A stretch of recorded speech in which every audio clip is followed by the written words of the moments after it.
recording? Oof. You feeling good? Are we starting? Mm-hmm. Is this the beginning? Yes, but like, how are you feeling? I'm feeling weird. Okay. It is spooky season. It's a weird time of year. The days are shorter, the nights are longer, and it is our last hoorah before winter is upon us.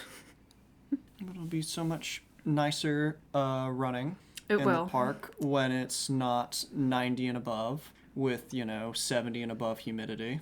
Yes. That'll be nice. That part will be much better. I am much less likely to die of heat stroke. Mm-hmm. However, in Tennessee, if you're, across that central time zone thing, it's going to start getting dark at 4 p.m. and I am not ready. Mm-hmm. We'll just encourage us to get up earlier. It will not. That is not how my body works. Encourage me to get up earlier and I'll bother you. You won't. We say that every year and you do not. No. I am unemployed right now, and it is a very strange time. I got laid off in July after working all of 2020 from the office, even though I was uncomfortable. And now I'm just in a real strange place of being a 20-something millennial looking for a job, which just, yeah, everyone always says that, like, everybody's hiring, but, like, are they? They don't seem to be.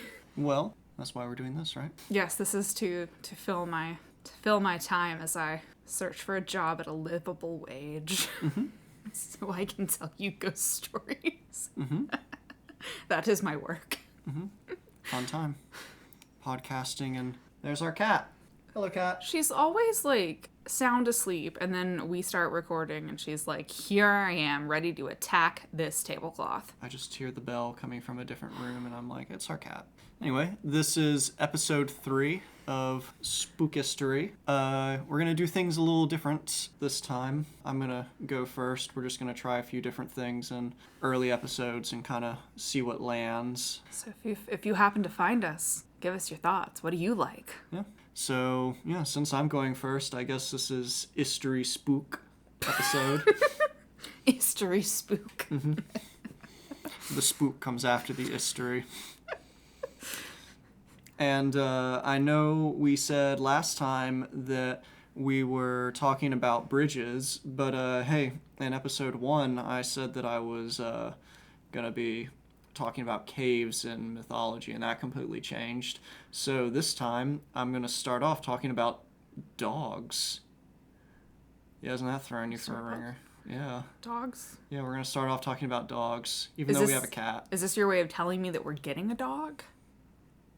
Because I'm cool with that. That sounds great. I mean, we're starting off as dogs that are guards to the afterlife world, or guides. I bet they would also like loving homes.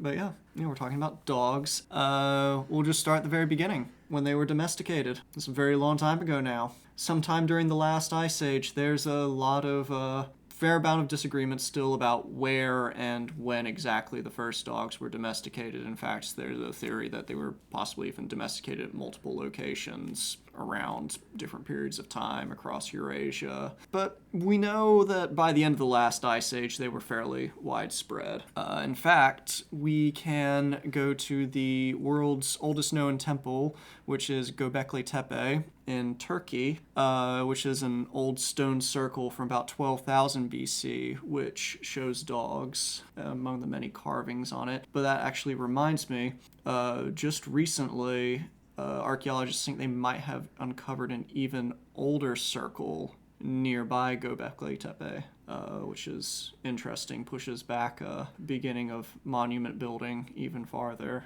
than it was originally. So the reason I want to talk about dogs is because I don't think you need a reason to talk about dogs. No, I probably don't. But in relation to the history part of it, dogs are one of those creatures that shows up almost everywhere in cultures across the world in mythology. What dogs represent is fairly common across cultures. Obviously, they're guards, companions, protectors, guides. Yeah, there's some interesting common themes, and by how far that these themes are spread out, we can determine that they probably arose very soon after early humans migrated out of Africa. They exist from Egypt to the Americas and Europe and Central Asia, Persia, the Indus Valley civilization, and then the bless you. Sorry.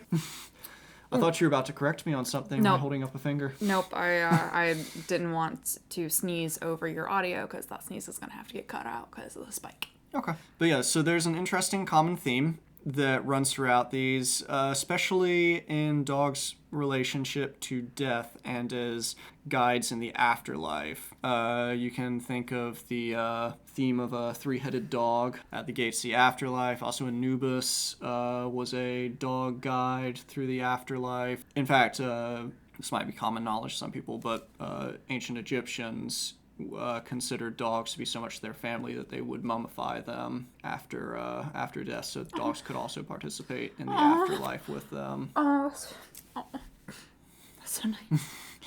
And they also appear in the story of Inanna's descent to the underworld, which is a Mesopotamian tale that's thought by some to actually be older than the Epic of Gilgamesh. In this tale, the goddess Inanna, who has various counterparts throughout the Near East and Eastern Mediterranean, she descends to the underworld to meet with her lover who has gone there, Dumuzid the shepherd, which you can think of common themes in of someone descending to the underworld to get a lover, and they're not able to retrieve them. But also in this early myth, Dumuzid was apparently also keeping guard dogs in the underworld as well. So we know that is a very old theme. And I could go on for hours about that story about Inanna's descent into the underworld and how it influenced later myths, because of course this myth dates back thousands of years before even like the late Bronze Age collapsed, before the classical civilizations, the Greeks and the Romans that we think of. This is a very old story. I could go on for ages about how it impacted the region and Western culture, but I won't. That's for another time. Instead, let's talk about dogs as guardians to the next world. So Zoroastrians, who were it was a Persian religion, came from Central Asia, and they believed that how one treated dogs would be taken into account when they crossed the famous bridge that exists in Zoroastrian religion, where that, depending on the actions that you've taken in life, if you've been good and selfless or selfish and evil, would depend on if you were thrown off this bridge or not. Seems fair. And that myth is seen to influence later, monotheistic religions as well. So dogs were not just guides in death; they were also guards of the bridge. Oh. And that's where bridges come in. So, like in today's world, there's a common theme with near-death experiences that, you go through a tunnel and there's a light at the end of the tunnel. That wasn't really common for many early people that I found. In fact, I haven't been able to find a single reference of an early religion that referenced you traveling through a tunnel after death. What I found was most common is that you frequently cross a river, some kind of body of water, usually on a bridge. The idea that there's a bridge that connects our world to the spirit world also exists across countless cultures. Like you can think of Norse mythology, the rainbow bridge that connects Midgard, our world, to Asgard, the world of the gods. It's a little bit of a tangent here, but so have you heard of the rainbow bridge story about pets? About like the euphemism for like your pet passing away as it crossed the rainbow bridge? Yeah. Yeah, I'm very familiar with it. I don't like it. Okay. It's very sad. Why? Because it's interesting because, that story became common in Western... From what I can tell, that story became common in Western culture around, like, the 80s and 90s. Oh, that's very recent. Very recent, because a lot of Christians are uncomfortable with the idea that their pets won't get to join them in heaven because that gets taught by some denominations. Absurd. So this idea that after a pet dies, it crosses the rainbow bridge to go to the meadow and wait for you before heaven. So that story itself appeared recently, but it does draw on very old tropes. It's an interesting revisiting to a very old theme, but in a modern context. Yeah, so in ancient mythology, dogs were thought to guard the bridge to the next world. In that case, though, what guards bridges in our world? And the answer for that was usually some kind of demon. Great, cool, excellent, fun. And it's not as cute. This is another theme that is very old in the collective human unconscious as well. The idea that there is an entity that guards the bridge to, if it's on like the hero's quest or just the bridge that's near your village that you grew up in, the idea that there's something that lives there. Most people have heard of the troll under the bridge story. Think the 3 Billy Goats Gruff. Yeah. Yeah, so for people who don't remember that, there are 3 Billy Goats and they need to cross a bridge. As they go to cross this wooden bridge, there's a terrible troll that lives underneath, jumps out, and threatens them that it will eat them. The little goat first tells the troll, "Hey, wait until my brother gets here, and then you can eat us both," and it crosses the bridge. Then the second goat arrives. You've got to be clever if you're the smallest. I do like these old stories. I forgot about that. I haven't thought about this story in a long time. I didn't really remember the details of it either and that's why I figured a lot of people might have forgotten it too. No, so it's like a staple as a child, and I was like, I haven't thought about this story in years. Yeah, so then the second Billy Goat arrives. And the second Billy Goat says the same thing. Says, "Let me cross. There's an even bigger one coming after me." They're just throwing the older sibling under the bus. They're just like, "You just wait till my big brother gets here. He's gonna handle it, troll." So yeah. I cringe as the older sibling. The very early equivalent of just wait till my dad hears about this. All right, there, Draco. My father would hear about this. Whoa, that was bad. I'm sorry. I'm so sorry. Whoa, I don't know if that was Southern or British. I don't know what just happened. I apologize. That was offensive to, like, everyone. I'm very sorry, Tom Felton.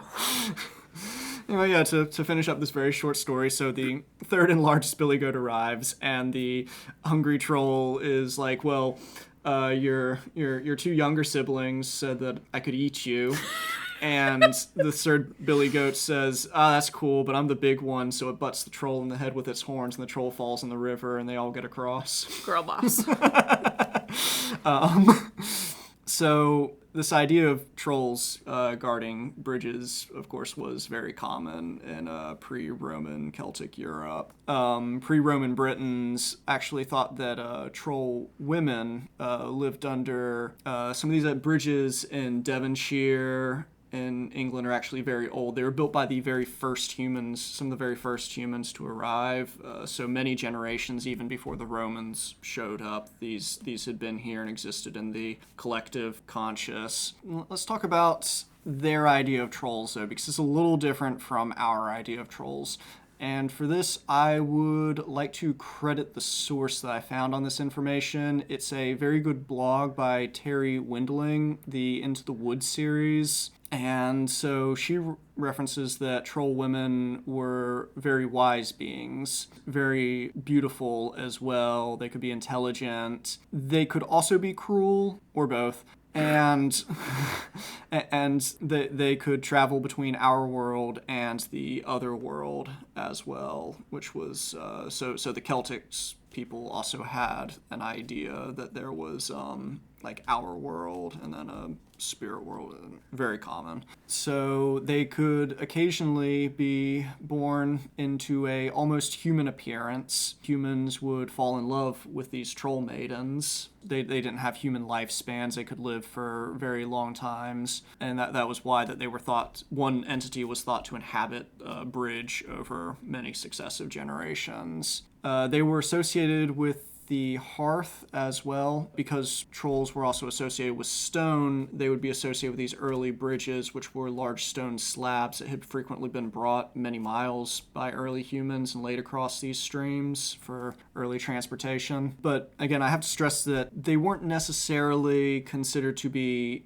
inherently bad or ugly. They were just another spirit creature that happened to share the same world as us, and they had their own motives, but their motives weren't necessarily malicious. They could also be helpful as well. This idea of a mean, malicious, human-eating, ugly troll is something that actually developed later during the Middle Ages in Europe, and it probably has something to do with the arrival of monotheistic religion, in this case Christianity. God, them again? I mean, I say this as a Christian myself.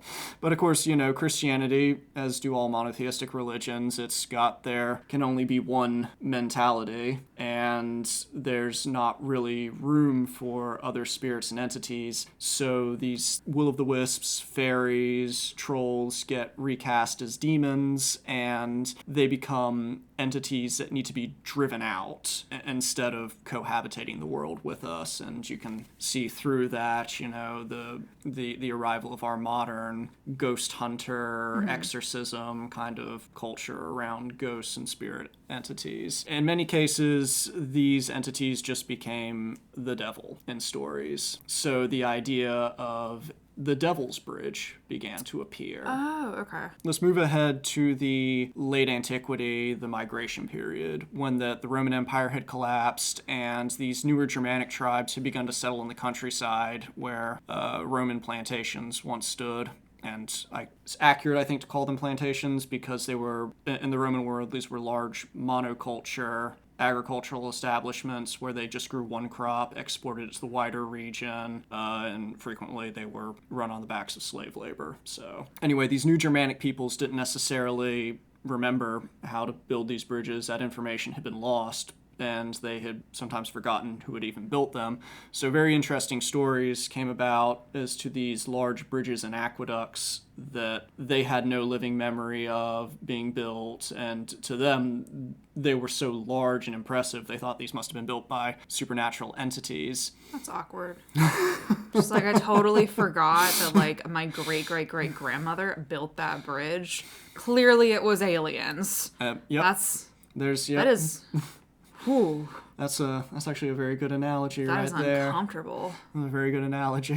Often they would depict the devil as being the one who built these bridges because, of course, they were just so large and advanced that they couldn't have been built by humans. And oftentimes the devil makes a deal, an agreement with the person who needs the bridge built. Usually it's for that person's soul. And this kind of mirrors earlier traditions. If we go back to ancient Britain again, there have been bridges, or the remains of bridges have been found over the River Thames, and they would frequently offer swords. I need to get a final reference on that as the location. So at a future episode, actually, I'd like to talk about that more specifically, Celtic religion.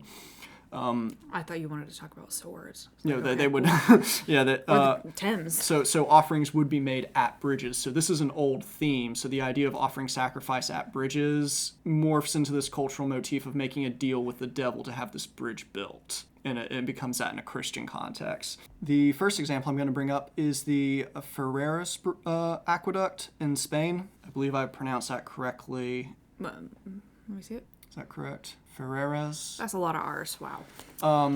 Spanish was a while ago. There's some rolling R's that I just can't do. Less.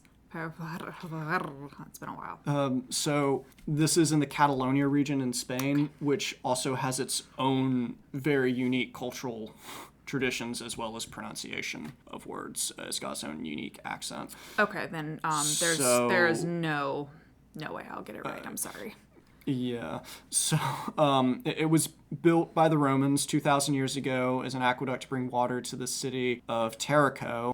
which today is known as Tarragona. It's 249 meters across, which is 817 feet, 27 meters high, which is 89 feet. It's got 2 levels of arches, 11 large arches on the bottom and 25 smaller arches on the top. And there are a few different variations on this story, but usually involves an older couple that lived in the forest near Tarraco, and they'd have to cross the river with their donkeys to sell their products at the market nearby. They'd have to cross an old wood bridge to get there. One day there was a bad storm, the bridge was washed away, and they were trying to figure out how to get across the river when the devil appeared. They said they could make a deal to cross the bridge in return for the first soul to cross it. The devil built the bridge. But how valuable is a soul, really? Like, what's he doing with them? Then the old woman then cheated the devil, slapped her donkey, who ran over the bridge ahead of them. Which is a little cruel. Poor donkey. Yeah, it's rude to the donkey, but also the donkey's soul was probably a little bit better than hers anyways. You know what? I hope the devil treated that donkey soul very well.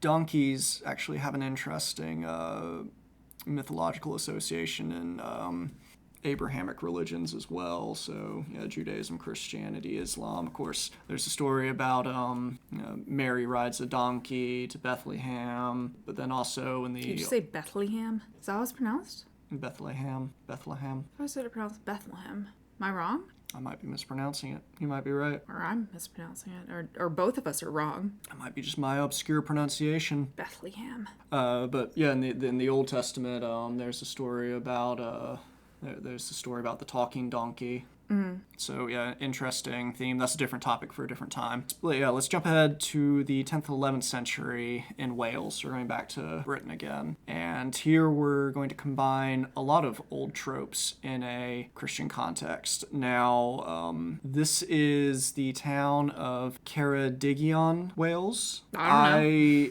And I do hope that I got that right, but... Can you please say it in Welsh? Yeah, Actually, I love how Welsh sounds, but I am absolutely hopeless at trying to pronunciate Welsh place names. So there's a story about the Devil's Bridge in Ceredigion, Wales. So these were 3 bridges built on top of each other. It's an interesting place to visit today and see pictures of, because after they decided to improve on the old bridge, they didn't demolish it, they just built on top of it. So it's 3 successive bridges. I'm curious, but I also, I'm questioning that. That makes me nervous. But yeah, the original bridge was probably built sometime between 1075 and 1200. The legend here is that there's an old woman who had lost her cow, saw it on the other side of the river. The devil appeared and said he would build a bridge in return for the soul of the first one to cross it. You see a similar theme of... This cannot be an effective way to get souls. Get 1 soul per bridge, per crisis. There cannot be a good return on investment with this plan. Yeah, I guess it's better than going down to Georgia and getting in a fiddle contest. I think that only happened once, and he must have decided that was not a good plan. So yeah, so the devil agrees to build the bridge for a soul, and the woman in this story tricks the devil when she throws a piece of bread across and her dog crosses to fetch it. Now, so this is interesting because it combines the earlier trope with dogs being associated with being guardians of bridges. But also, why would you do that to your dog? It seems to be drawing on the idea that the dog is a guard of the bridge, but also the dog guards the owner crossing the bridge against malicious spirits as the bridge goes across to the afterlife. So it's... I just don't like it when people sacrifice their animals to the devil for their souls. Which, you know what? According to that one sociology professor I had, animals don't have souls because... Yeah, and when I was a freshman in college, I had a sociology professor who was, very well renowned in his field, who went on, a 20-30 minute tangent about how dogs don't have souls, which, by the way, has nothing to do with sociology or the course, and it wasn't on the exam, so he was just there to It to would've make been us all funny if really you- mad. It would have been funny if you just questioned if he had a soul in the middle of class. I mean, I wasn't that brave. Instead, I just like walked out of the class in the middle of it. And then the next class, he did a 20-minute tangent about how we weren't allowed to get up and leave the class. He also, on the exam, spelled pseudoscience incorrectly. He spelt it like men's suit O. And then he failed me. And I retook sociology as a sophomore. Huh. Only class I've ever failed.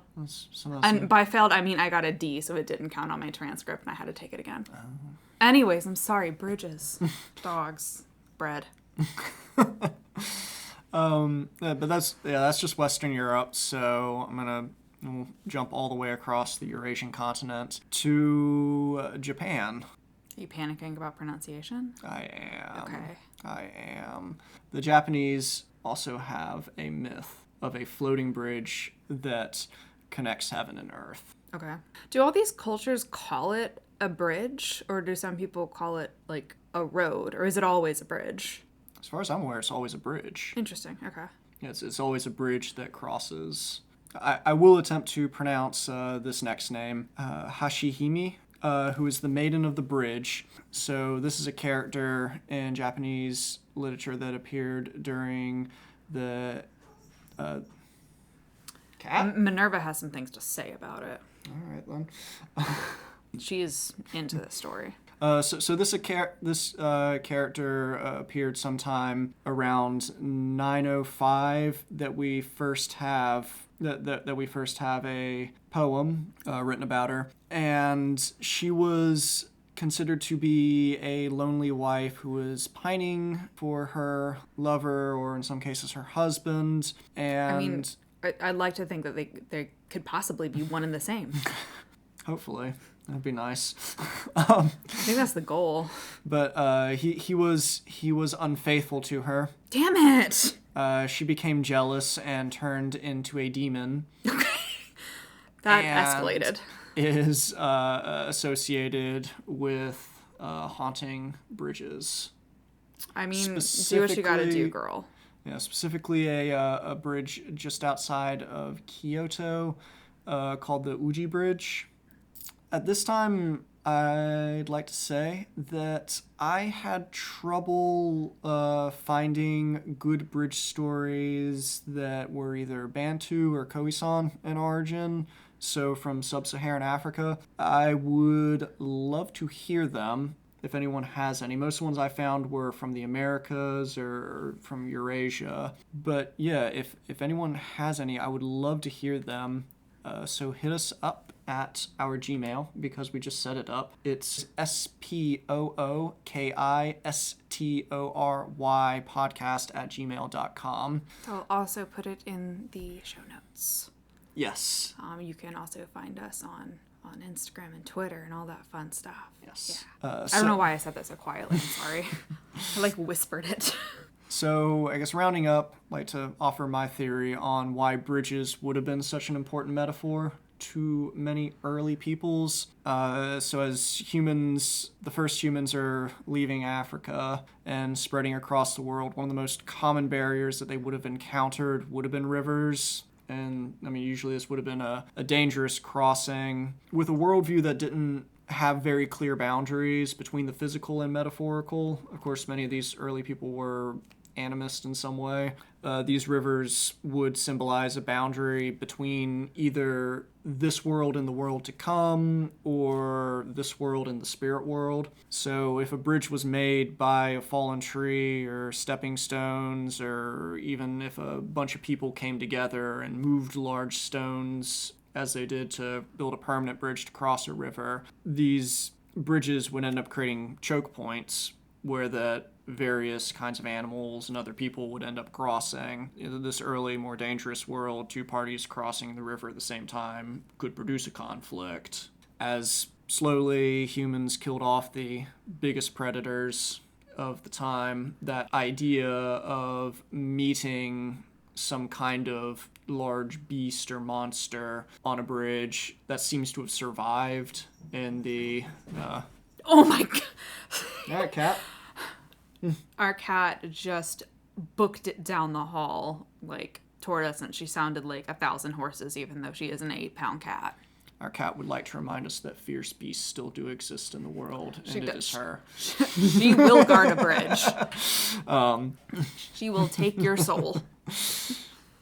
So yeah, this idea of meeting a challenger at a bridge seems to have remained in the collective storytelling traditions of people across the world. As these bridges and the rivers that they crossed represented a crossing into the afterlife, seems to be where we got this motif of dead human spirits that were unable to cross over to the other side. Also seems to appear from that tradition. But I think talking about ghosts is a little more your thing.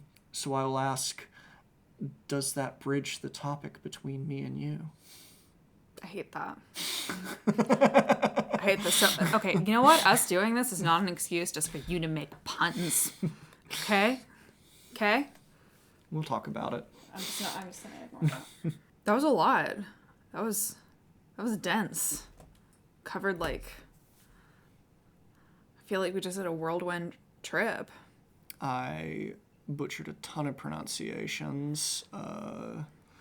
You gave a valiant effort, and yeah.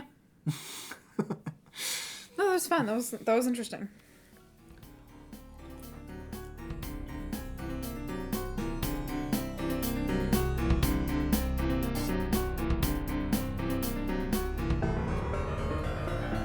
So, what do you have for me? The cat is rolling around in the tablecloth. I'm sure that rustling will pick up. Yeah. Minerva says hi. Let's see if I can get her. Little miss. Little miss. She's not gonna like talk to them. No, she is. Also, right now she is fierce beast for pouts. Haunted bridges were it was not as meaty a topic as I was hoping for. There are hundreds of haunted bridges, and every town kind of has its own haunted bridge and specific, like, urban legend attached to it, but none of them are particularly long stories. So, and some of them, run into each other and become very similar. So, I have a collection of bridges with a smattering of lores. Okay. I tried to keep them pretty diverse. I was trying to find more bridges from other cultures and bridges that were not in the U.S. and I struggled, but I found hundreds all across the U.S. So if anyone has any stories out there from bridges in other places, I would love to hear them. I wonder if that has to do with the European settlement of North America, because, I mean, like, from how I saw in mine, that the idea of either will-o-wisps or fairies or trolls being guardians of bridges being turned into devils guarding bridges or having built bridges in return for a sacrifice. I wonder if that's that mentality that then translated over to the U.S., but because these bridges were built new, they couldn't have an origin story for the bridge, so a ghost got attached to it instead. Maybe that's an interesting theory. A lot of them start to sound kind of more like cautionary tales, and some of them, well, we'll get into it. They all to me kind of have a common theme. But that's what was happening in mine too. Yeah. It was a lot of times I would be if I was to repeat every story, these stories in Europe say about the devil requiring an offering to build a bridge, that story gets repeated over and over again. There were many examples I found, and I only just listed 2 of them. But also, yeah, the idea in various religions, like I didn't even get to like the Rainbow Bridge with the Navajo people. The Aztecs thought that dogs would be guardians on the way to the afterlife. Like, these themes just keep showing up over and over again, and just slight nuances in the way that the stories are told. My bridge stories are not quite so cute. So I will start. So my first bridge is in Gettysburg, Pennsylvania. It is the Sachs Covered Bridge. It is a 100-foot covered bridge that was built in 1852. And by the time the Civil War broke out, the bridge was used by both Union and Confederate soldiers. Shortly before the Battle of Gettysburg, 3 Confederate soldiers who had fled to the north and tried to blend in by dressing in Union uniforms were discovered. Concerned they were spies, the Union soldiers executed the men and hung them from the bridge as a warning to other Confederates in the area. They didn't really know if they were deserters or like what was going on, but it was wartime, so they weren't taking any chances. I do really want to know what the giveaway was that they were like, these 3 aren't from here. It was their insistence at always claiming, well, that's just not how things are done in the South. We do things a little different in the South.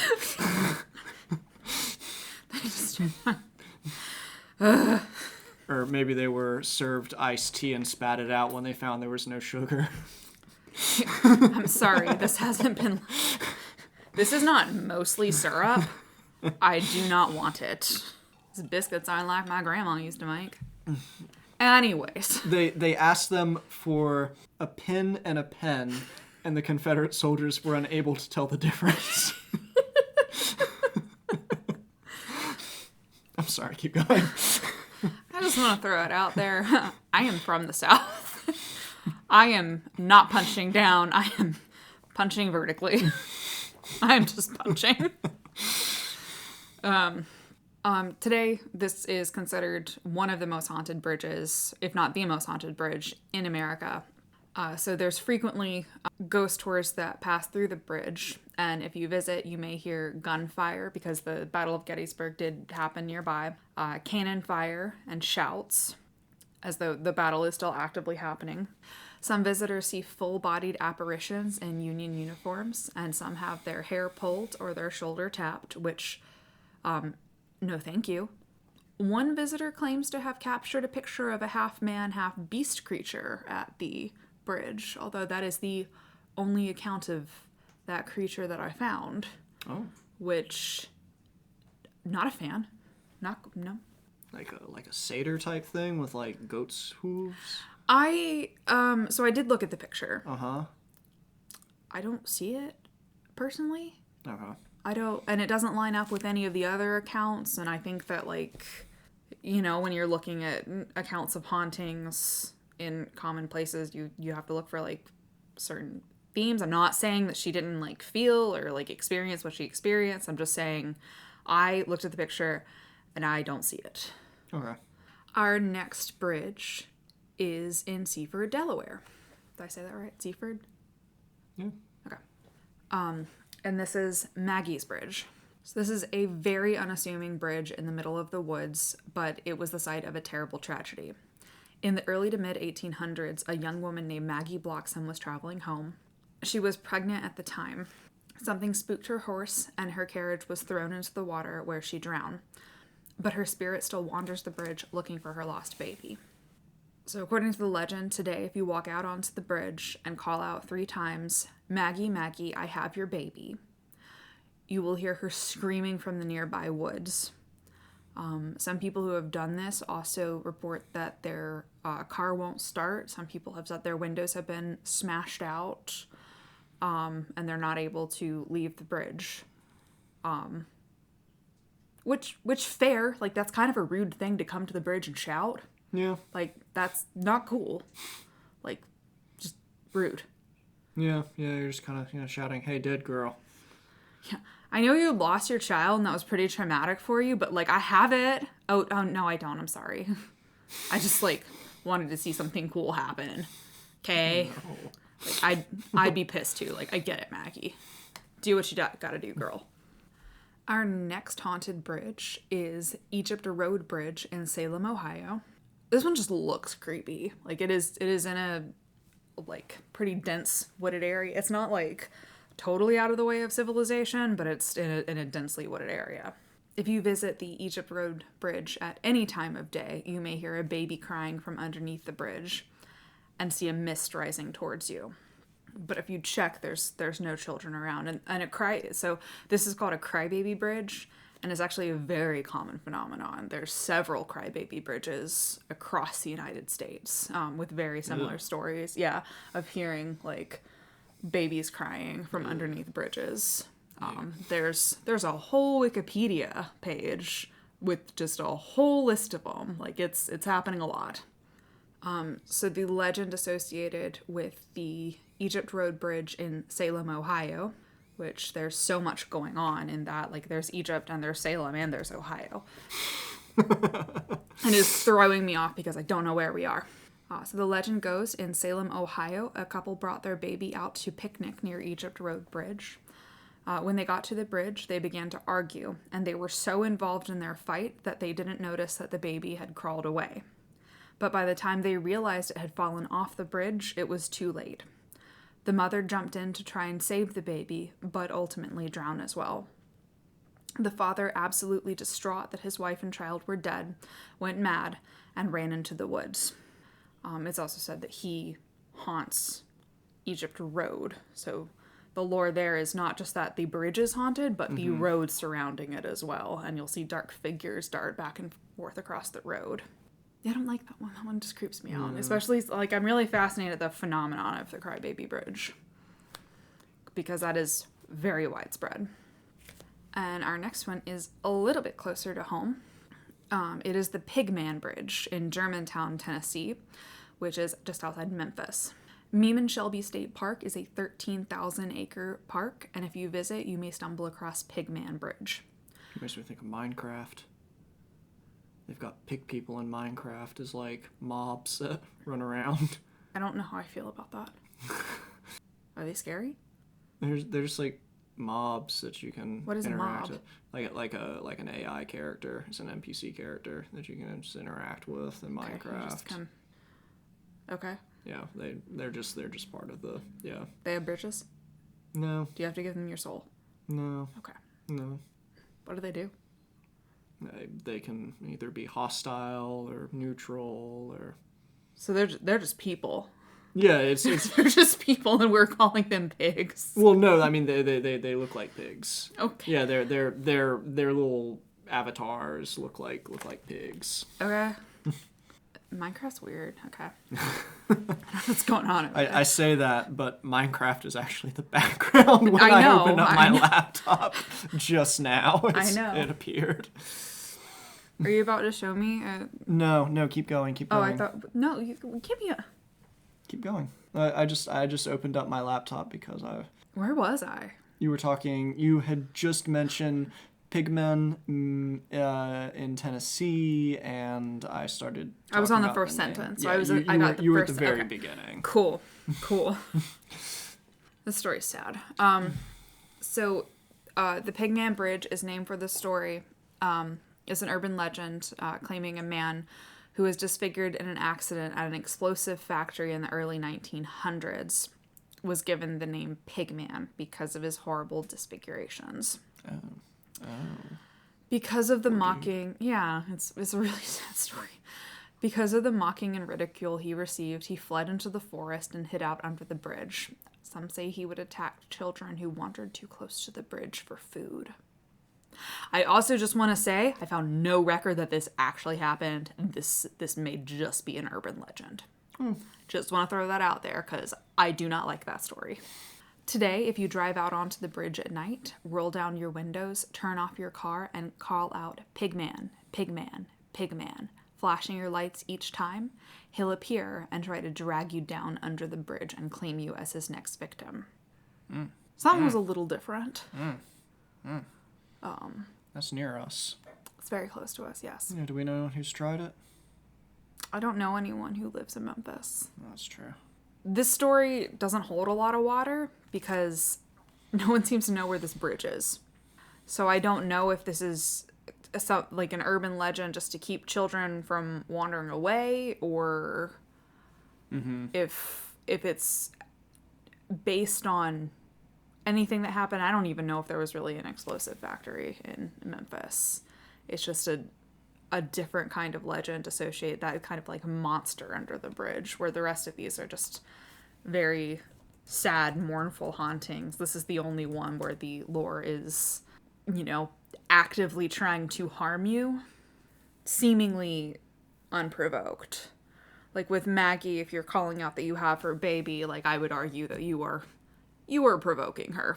Yeah, it you were like lying the to her. Bridge equivalent of like Bloody Mary, kind of. Yeah. Yeah. And it's always, in all of these things, it's always you say a name 3 times, and that happens over and over again in these stories if you're trying to make an entity appear. Are you looking at my page? No. So this isn't going to be a surprise? You probably knew I was going to do this. What? Okay. So I have one last bridge I'm going to talk about. Okay. And we're going back to North Carolina. Okay. And I bet you know exactly what bridge I'm going to do. Oh, okay. Probably then. You probably know this one better than I do, actually. That's fine. I like to hear you tell it, if it's what I think it is. You can jump in because I did not hang out under this bridge at night as a teenage hooligan. So this is Lydia's Bridge in Jamestown, North Carolina. To be fair to the teenage hooligans, there wasn't as much to do when I was in high school back then. So not everyone's cut out for studying. On a rainy night in 1924, Burke Hardison was driving home to High Point from NC State. He saw a young woman in a white gown standing alone in the downpour. She held out her hand for him to stop his car. She approached him and asked for a ride to her home in High Point.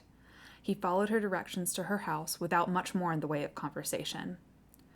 When he pulled up to the house, he turned to look at her, but she had vanished, like she had never been there at all.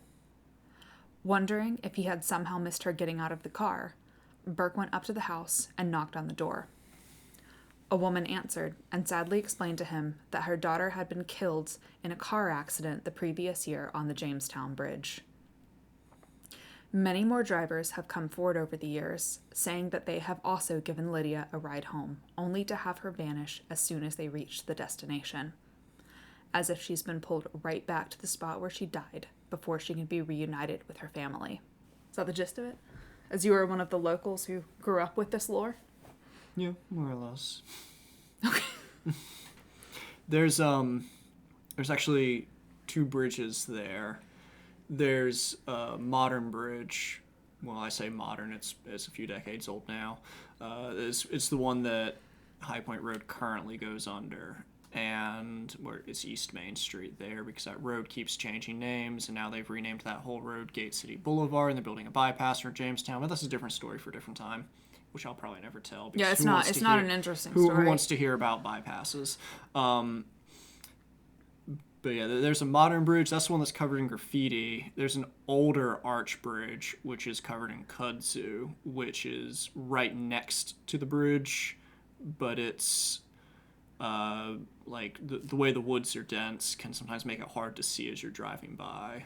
Yeah, there's like, I found pictures of it. I kind of remember seeing it like when... it looks spooky, yeah. Yeah, I remember seeing it when I went to college in that area and we would be driving around. I remember you pointing out where it used to be, where the original bridge, where this car accident would have happened. Mm-hmm.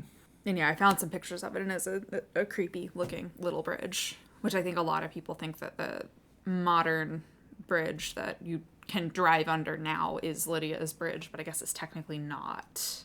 Supposedly, some people have seen her at the new bridge as well, so there's a story that she got tired of waiting at the old bridge and, just walked the few yards over to the new bridge and now hangs out there. I mean, I get it. Why stand in the woods? So a story began to take shape, and many believed that Lydia died in a car accident on the way to a dance. Over many years, the story began to be dismissed, saying that no woman named Lydia ever died on the Jamestown Bridge. So this kind of faded into history as just a local legend, even though there are still people out there today who say that they gave this woman a ride home.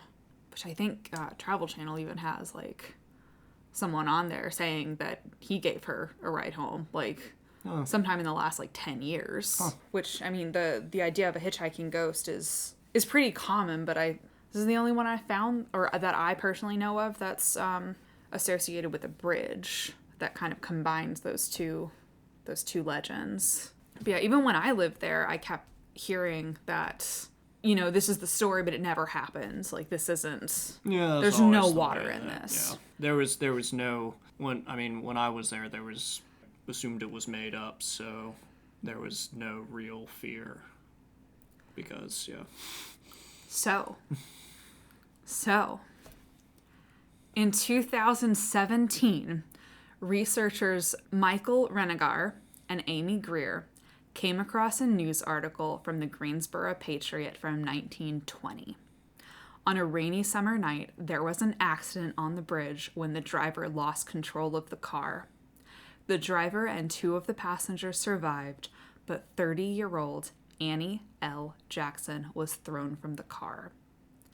And the ghost sightings began shortly following that. Michael Renegar was trying to find a descendant of Annie L. Jackson to try and corroborate this story. Mm-hmm. And at the same time, the great-great-grandniece of Annie L. was trying to find out what happened to her grandmother's sister. That no one ever talked about.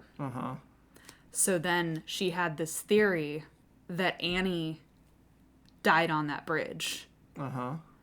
And so she got connected with Michael Renegar, and they put this whole story together. And they believe that her name was Annie Lydia Jackson.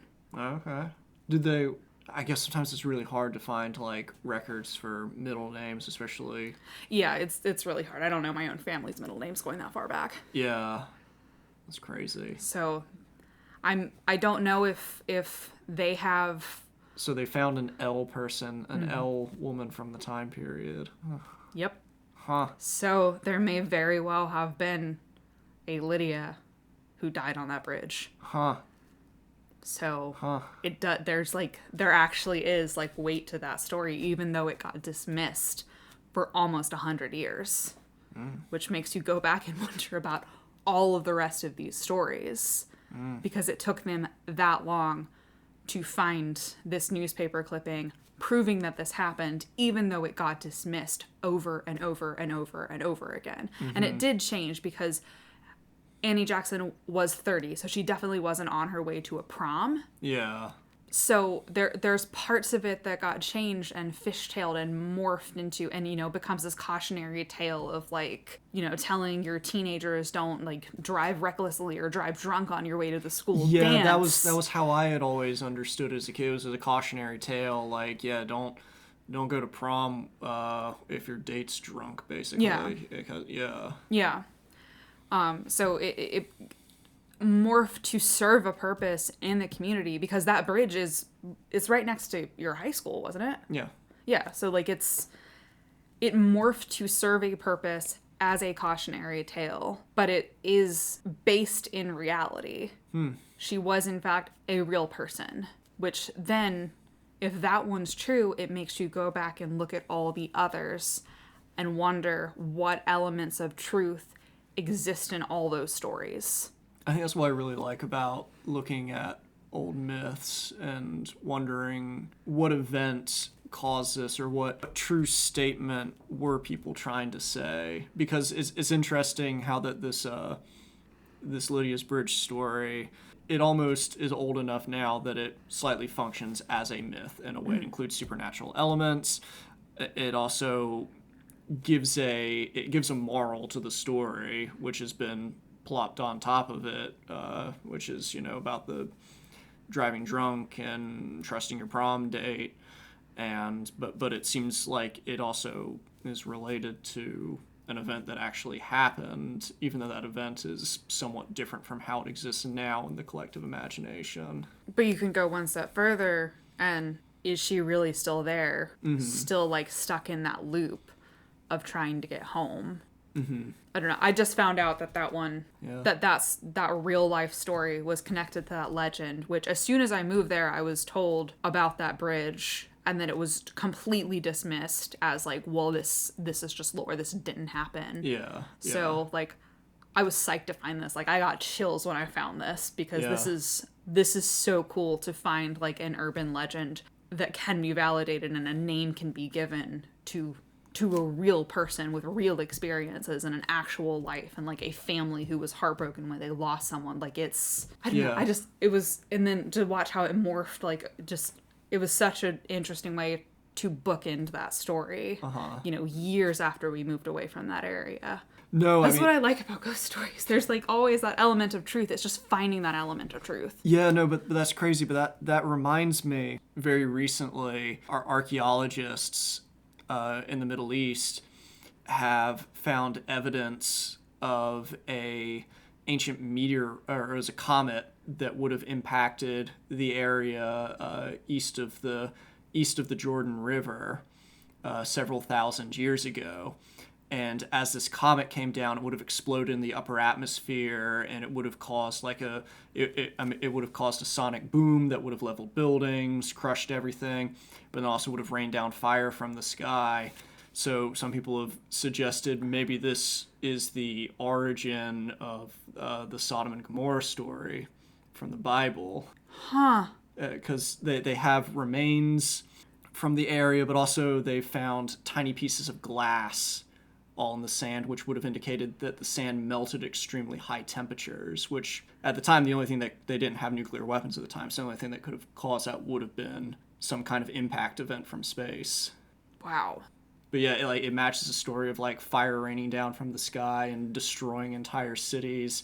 And then it's funny, as that story gets retold over and over again, all these different traditions apply different morals to that story, but that story could have quite likely come from a horrible event that really impacted, like, it would have impacted thousands of people.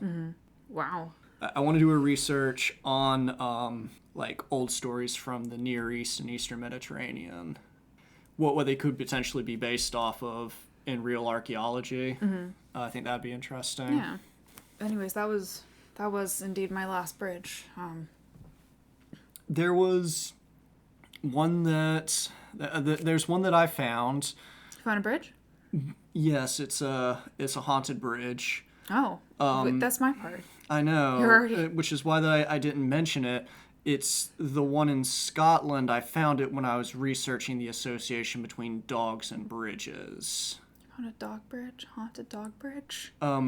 Yeah, it's a horrible. Have you heard of this one? It's No, horrible. I don't, or I ignored it because Waverly was a lot, so I just didn't. Oh no, I did. I ignored that one. I didn't want to talk about that. Okay. You go ahead. Yeah, I didn't want to research this one because Bell Witch and Waverly were a lot, so this was too much for me. Yeah, this one's big sad. Well, now we have to mention it. So it's known as the Dog Suicide Bridge in Scotland. The dog next door just started barking. Yeah, that was really upsetting. I don't like, it's okay, baby, I'm sorry. So He can't hear me. that was weird timing, though. Yeah, supposedly this is a paranormal place, that there's some evil entity there that entices dogs to jump from the bridge. There have been supposedly cases of dogs who have attempted to jump, lived the first time, run back up around, and attempted to jump a second time.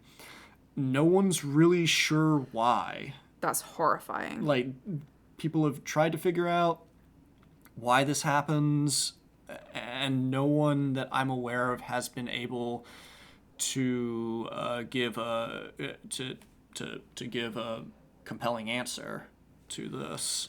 Yeah, it showed up, and because obviously dogs and bridges, so it showed up with what that I had, but there's not really a story of a ghost with it that I'm aware of. It's just a weird thing that just keeps happening. It's just this unexplained thing that just keeps happening over and over again.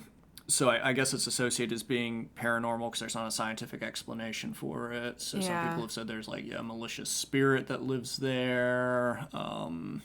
I guess another one, would be, I guess it's not a haunted bridge, it's a paranormal bridge, but we were gonna we had talked about doing one on the Mothman Bridge. Oh, well, that's a thing in and that's of a whole itself. Mothman is a epic tale. Yeah. But yeah, Mothman is kind of associated with a bridge, but it's not really like what I would think of as a haunted bridge story. I can't really, Mothman, so I can't really like surprise you with the story of Mothman because we watched that movie together. Well, I mean, I knew about it before that movie, but then, Fine. But you also told me things about that actually I didn't know. So apparently, there's a lot more that I didn't know about it, and about like sightings that had occurred more recently outside of the area, and it was one that I wanted to do as well from my end because Do like a whole Mothman rundown. Yeah, but because of the similarities between Mothman, which is like a flying insect creature of prophecy that prophesies doom and disaster, and comparing that with the Baal of Ekron, which shows up in the Bible. Spoiler alert. Spoiler alert. Which was named Baal-zebul, which means... Oh. Yeah, so... Careful.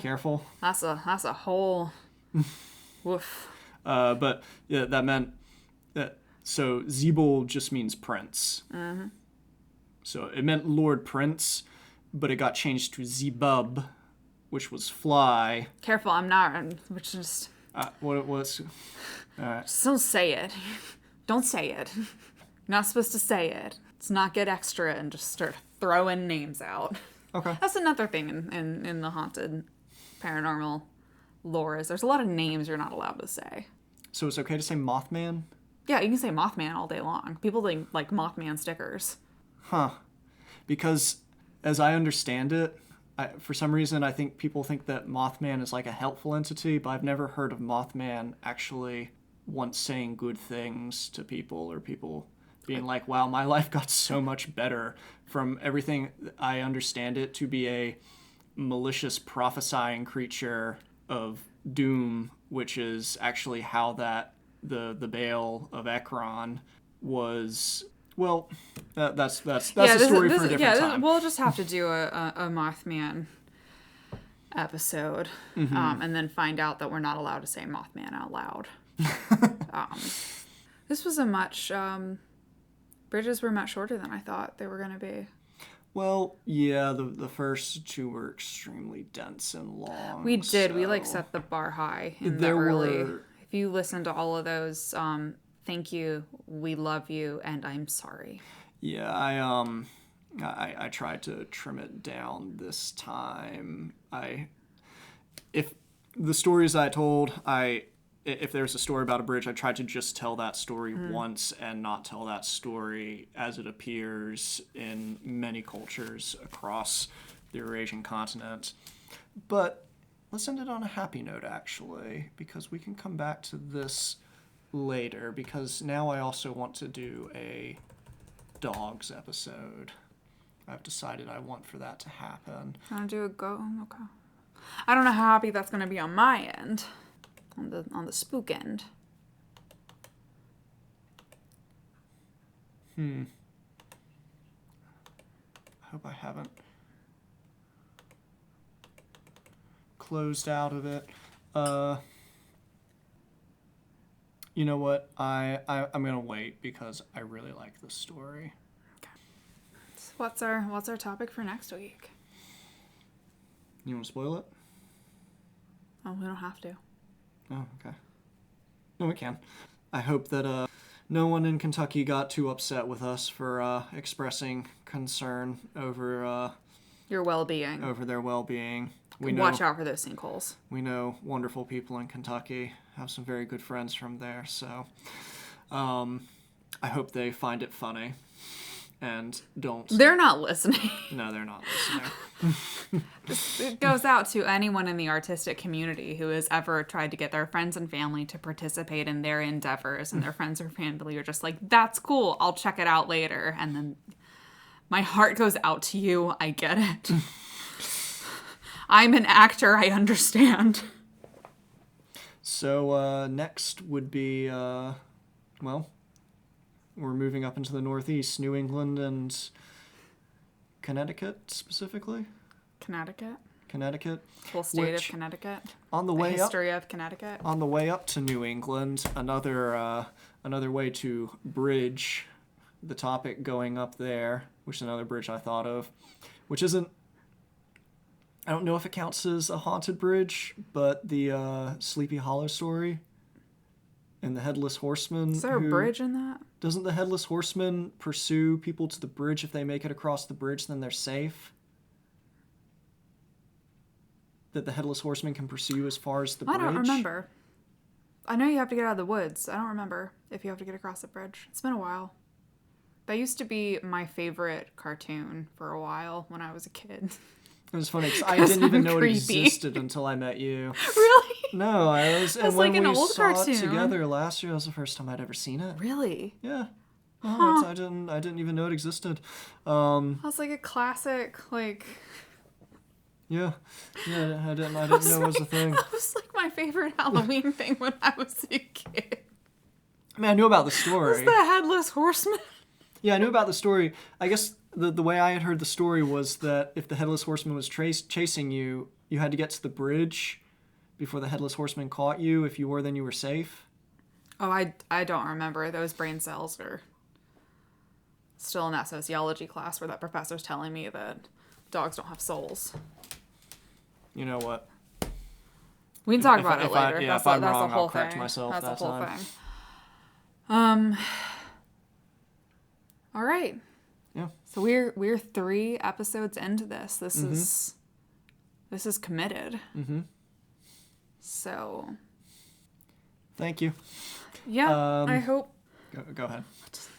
I just want to put it out there. I hope it is well received. I hope you enjoyed it. If there are things we can improve on, if you happen to find us, you can tell us. Just please tell us nicely, please. We'll work on it. We're trying. And from my end, anything that I've mispronunciated. Mispronunciated? I would like to start with mispronunciated. That's the word I just said. Yeah, that's what I want to start with. Mispronunciated. Mispronunciated. You're trying to say mispronounced? Is mispronunciated a word? I thought it was. I've been saying it for years now. I am not familiar with the word mispronunciated. I will look into that and I will get back to you. Mispronunciation. The phenomenon of the mispronunciation. Mispronouncitized. I know that's not real. Anyways, tell him about the things he mispronunciatized. Mm-hmm. And anything relevant that's connected to what that I've been talking about, any other opposing takes or different sides to I try to turn culture and history into a story that moves throughout time, and I know that every story has a different perspective, so I love to hear other people's perspectives. It's how that I know that I'm grounded in reality. So I don't want to hear different. I don't want to be grounded in reality. Don't tell me your perspective. I'm joking. I'm sorry. Okay, so lay it on me. Yes, please like, share, subscribe, follow, rate, those things. I'll learn what they are eventually. Find us on Instagram and Twitter and maybe even TikTok. Oh, okay. If I can, maybe I'll get Peter on TikTok. That'll be a time. Okay, that would be some time. That would. I mean, though. But yeah, thanks for listening, and we're still kind of figuring things out and figuring out our routine. So we'll try a few different things here for the next couple before we settle into something that we think works best. So if we'll see what comes. Yeah, hopefully this is something we can keep doing. Yeah, but for now, thank you. This has been Spook History, and we